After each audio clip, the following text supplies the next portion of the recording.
और इस वक्त की बड़ी और एक अहम खबर आपको बता दें, जमीयत उलेमा हिंद ने पहलगाम आतंकवादी हमले के खिलाफ प्रस्ताव पास किया है। जमीयत ने इस आतंकवादी हमले की निंदा की है और सरकार से मांग की है कि आतंकवादियों के खिलाफ सख्त कार्रवाई की जाए। जमीयत ने कहा है कि आतंकवाद के खिलाफ सरकार जो भी कार्रवाई करेगी हम उनके साथ हैं। तो जमीयत उलेमा हिंद की तरफ से पहलगाम हमले की निंदा की गई है, प्रस्ताव पारित कर दिया गया है। साथ ही साथ प्रस्ताव पारित करके कहा यह गया है कि जो भी सरकार फैसला करेगी जमीयत उलेमा हिंद उनके साथ हैं। आतंकवाद के खिलाफ सरकार के साथ है जमीयत उलेमा हिंद। ज्यादा जानकारी के साथ हमारे संवाददाता आशुतोष मिश्रा जुड़ गए। आशुतोष, और क्या जानकारी है?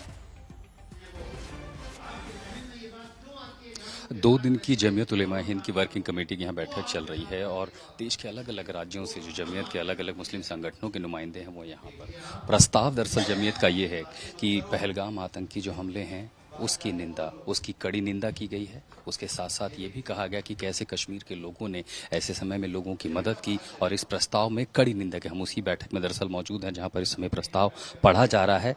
जमीयत उलेमा हिंद ने यह भी कहा कि कुछ असामाजिक तत्व ऐसे हैं जो इस हमले का फायदा उठा करके देश भर में विद्वेष फैला रहे हैं कम्युनिटी के खिलाफ। और इसके साथ सबसे महत्वपूर्ण बात ये कही गई है कि भारत सरकार जो भी कदम उठाएगा, जो भी कदम आतंकवाद के खिलाफ उठाएगा, जमीयत उसका समर्थन करती है। और साथ ही ये भी कहा है कि उन आतंकियों के खिलाफ कड़ी कार्रवाई करे भारत सरकार, ऐसा सबक सिखाए ताकि वो उसे दोबारा कभी भूल ना पाए। ये जमीयत का पूरा रेजोल्यूशन है जो यहाँ पर पढ़ा जा रहा है। और समाज में ये भी कहा गया कि हर जगह लोगों तक ये पहुँचे, क्योंकि आतंकवाद सिर्फ मानवता का ही नहीं, इस्लाम का ही नहीं, बल्कि पूरी दुनिया का दुश्मन है। शशि, बहुत बहुत शुक्रिया आशुतोष इस तमाम जानकारी के लिए आपका।